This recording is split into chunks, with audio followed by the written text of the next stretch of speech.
Ddeng mlynedd ar ôl y bleidlais, roedd popeth wedi newid ym myd T. Lloyd Lewis a siaradwyr Cymraeg y wlad yn gyffredinol.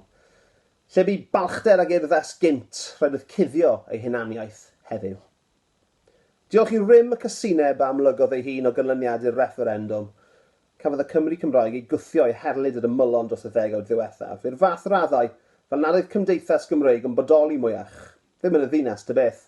Roedd pethau bach yn well yng nghefn gwlad yn ôl y sôn, ond nid oedd modd cadarnhau hynny ychwaith.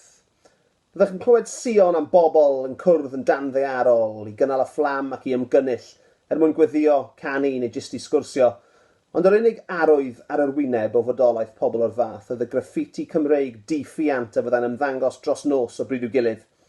Wrth gwrs, byddai'r geiriau'n cael eu disodli'n ddigon cyflym gan negeseuon gwrth Gymreig, ond o leiaf roedd yna ryw obaith yn dal i fodoli.